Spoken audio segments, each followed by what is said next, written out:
Thanks for agreeing to this chat show. My pleasure. So we're going to basically talk about a subject which you like, finance, right? You have been breathing finance a good part of your life. Probably must have decided to do that right the time you came into college, right? So let's talk about a subject which is of your interest. Today, many philosophical experts talk about a prolific batting relationship between Krishna and Arjuna. You know, they had the Kurukshetra war, but of course they were fighting for a common cause, which was dharma. I believe there's an analogy between what they were doing and what a relationship between CEO and CFO is, because they are fighting for a company. Or not say fighting, they're working for a cause of the company. What is your take on this? Yeah, I think this is a very special question. Never thought about that. But if I look at Krishna, I can, and specifically with respect to Arjuna, he was more of a philosopher, a guide, a coach in one way.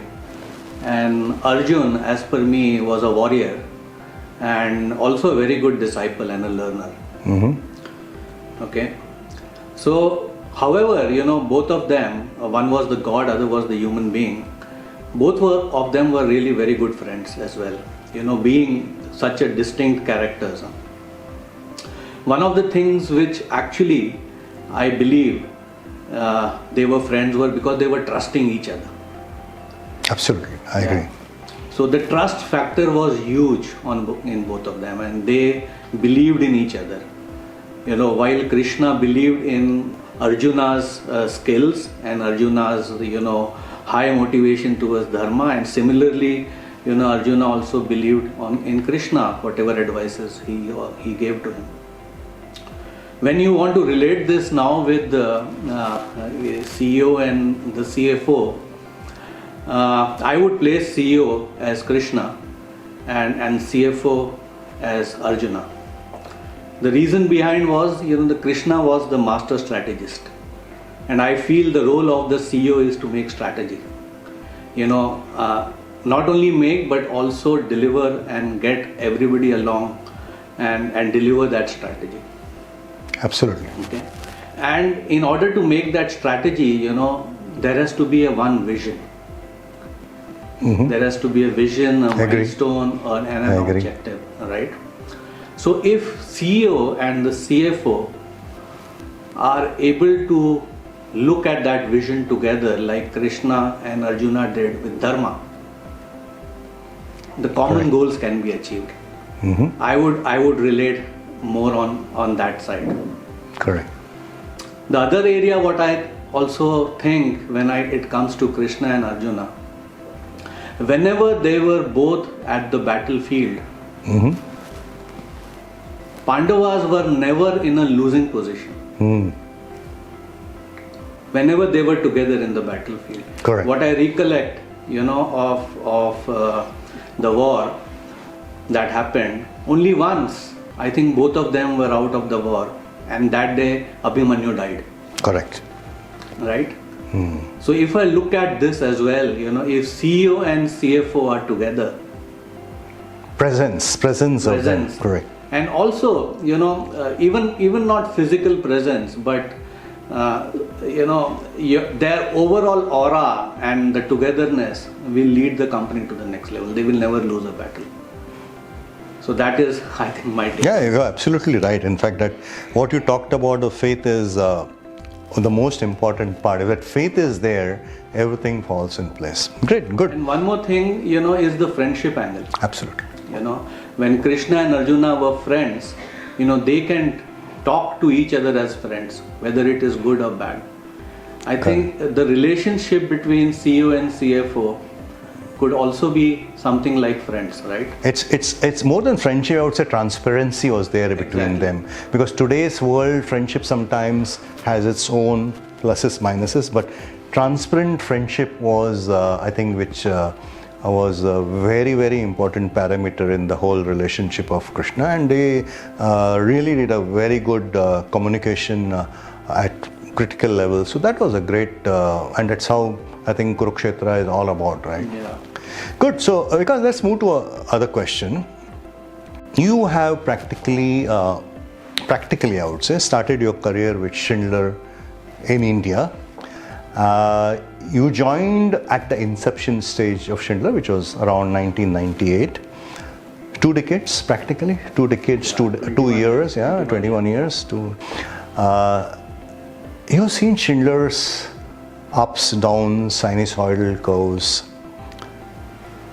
Would you be able to tell what were the top, probably 1, 2, or 3 ones which were the turning or the game changer for Schindler India, and maybe one where I think were a bit of a problem, where Schindler India could have done better or went in a little bit of a dip. So if it is there, so would you be able to share something on that? I would say it was a very long journey, and there are many things. Yeah, 2 decades. Yeah. 2 decades is a lifetime. But if I have to just select 3, which was not only a game-changing moment, for me personally as well, but also for the company overall. So, I joined in 99 and I became the CFO in 2005. In fact, October 2004. So I would count that as almost 5. So we were not doing so well, that, and for us, profitability was one big factor, where although we were selling units, but we were not able to get the money back, or we were not able to deliver the profits. So as a CFO, when I took over, that was one big challenge. And for us, not only for me, any employee who works in an organization wants to work in a profit-oriented company. Right? Absolutely. Because they are looking at security, they are looking at growth, they are looking at, and being also a pride factor, right? That Absolutely. you are working in an organization which is profit-making, right? And it also gives them opportunity to grow. So the first point was when we did a break-even. That was 2005 or 6? 2005. Correct. 2005. So I still recollect, that break-even point, even not making losses, was such a big achievement. Absolutely. At that point of time. And as a CFO, after taking over the reins and doing that was also something Milestone. which was for me, wow, at least we have done this. I think that was one big factor, not only for me, but everybody who joined the organization since 98 and was still having this faith in Schindler and continued to work for Schindler. Correct. So I think that was one big moment, wow moment for us. The second was with you, Shuday, when we set up the factory. Okay. So 2012, when we started that, and to make in India, to deliver from India, is a different feeling. Absolutely. And I think this journey, I would give a lot of credit to you. No, I think it was a team effort, which was But you were I would say, the main strategist behind that, right? And for us, that was always a dream that we have to do it in India. So 2014 April, when we did the first production. Correct. And when we did the business case, we did not say that we'll make money in the first year. Absolutely. But we already started. We started money. That was the most important thing. So for me, not only me, but everybody in Schindler really loved that. And it was a moment of pride for all of us. Third, for me as well as Schindler, why me as well, when we reached 50,000 units as portfolio. So that was before we started the factory, no, after. It was after. It was slightly after. Slightly after. I would say. We did that. And, many companies might have reached 50,000 units. So why is it so special? For me, if you recollect today, I mentioned that now we are break-even in Strucos. Correct. When you do you cover your whole cost with service revenue and margins, you have a very strong leverage to grow. Correct. And for me, that was a big milestone, that now Schindler India is self-reliant. No turning back. No turning back. Absolutely. Yeah, and we will continue to grow no matter what, because we have covered our costs. And also we started paying dividends after that Absolutely. to the group. So huge cash flows. My personal emotional high was Schindler House. Absolutely. That was my last, thing. It was. Yeah. Right? Although it may not be for everybody, but why it was my personal. In 2004 and 5, Rudy Widmer was the area controller. Correct. He came to India, and we were just going out for lunch together. And after Delphi, you see a building called BG House, British Gas. So I told Rudy, I think Schindler will also have one building called as Schindler House. Did you tell him that when we got Yes, Schindler? You I did. sent him a Fantastic. So for me, that was my personal milestone. Every big company has its house, so why Okay. not Schindler? Okay. So emotionally, I would say, maybe not for everybody, but for me at least, that was one high. I think something which I do not see any low moments, to be very honest with you, in Schindler, 21 years. Even if I think of something, it's not something which is relevant, which I should tell. Correct. And No, if it is there, you feel because see, any kind of a business, ups and downs are always there, and maybe the initial 7 years there were, but they were forgotten. They were. So I would start my journey when I became the CFO. Prior, we had tough times. Correct. We were just asking for money from the group every 3 months. Correct. So those were tough times, I would say. But after that, it was only We success became story. good cash-rich company. Absolutely. Good, great. Whatever little I know about you, I wouldn't say little, I know quite a lot about you. We have been, if I can take the liberty of saying, we were married for 10 years. I know you're a highly emotional person. As a CFO, is being emotional an advantage or a disadvantage? I think that's nothing wrong to be emotional.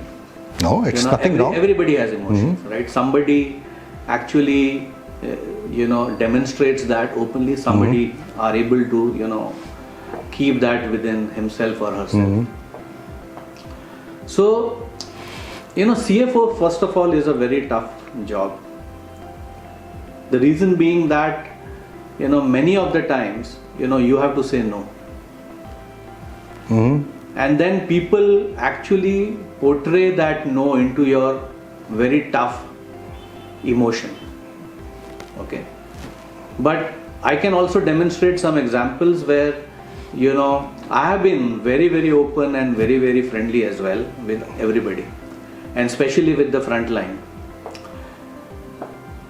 I would not say it is a disadvantage. I would say it is an advantage, because you can mold your emotions based on the situations. Absolutely, I agree with you. Based on how the moment is, right? So if it is a moment of joy, you have to show that emotion, and if you have to be really tough, you have to show your other emotions. So I think it's an advantage, if you ask me, if you are able to mold that and portray that to the team, and also deliver the message very strongly what you want to tell. Correct. So basically what you're saying is, make it an advantage by getting the right skills of saying no. Yeah. If you have that in you, which you over a period of time experience, stuff like that, I think that's the best thing to happen. That's great. We started with a relationship between Krishna Arjuna, which we kind of compared it with a CEO CFO relationship. Today's world, or rather let's be very specific, in the industry which you are in, what do you think are the top 3 factors which has to be keeping the bond right, or whatever relationship right, between a CEO and CFO from the company perspective? Means from the company's health perspective, from the progress, from the future. What are the top 3 things and why? I think, as I also mentioned in your first question, one of the factors which build strong relationship between the CEO and the CFO is the trust. Number Correct. one. You know, I would. Now I'm not talking about ourselves. I'm generally talking We're talking about this. So even if you don't like the CEO as a CFO, you should not dislike him. Mm-hmm. Okay. My view is that, you know, it is not always necessary that, you know, you will have a very good relationship always, you know, but at least you should not dislike him. You should have a common vision, you know, at least that values has to match. Okay, the value for me is very, very important. You know, if the values don't match, then you are telling lies to each other. Absolutely. For me, that is one prime, I would say, factor to have a very good relationship. If you like him or her as a person, then nothing like it. You know, it will go very well. You know, you will be able to deliver whatever you want. So I think that is one factor. Absolutely, I agree. I think the second thing which I feel nowadays, you know, CFOs are no more accountants or financial persons, okay, which have to just report or have to just tell that this is not good, this is bad or whatever, right? A CFO needs to be a business partner. You know, till the time he or she doesn't become a business partner, which means that not able to understand the strategy, not able to understand the business, if he or she is not able to convert the numbers into strategy and business, you know, it will be a big problem.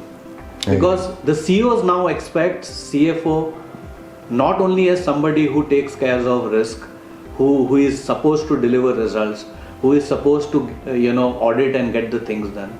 They are now expecting CFOs to basically ring an alarm, tell them or guide them looking at the numbers. Analyzing them also. Analyzing them as well. And further improving the business or the processes. Correct. So being a business partner is very, very important as per me.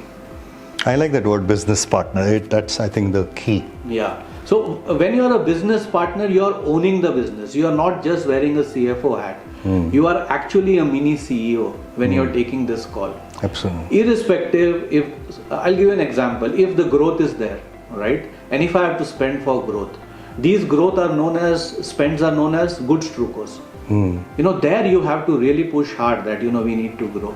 But wherever you need to control, you need to control. And this only happens if you become a business partner. Absolutely. Not just a CFO. Correct. I think the third important thing, which is linked to the first one, which is the trust, is the ability to say no by a CFO. Correct. And that ability will only come once there is a trust factor built in. I would say on the other side, the CEO should be able to receive bad news as nicely as a good news. If it is both ways, you know, that is one of the factors which always work. Because CFO generally are, you know, one of the management team members who are often given responsibility to deliver the bad news. Correct. Right? So, if the relationship is good, if the friendship, because, you know, if the company has to grow, the bad news needs to go first, then the good news. So, and it has to be handled. It has to be handled. And as a team, you know, both of us needs to handle.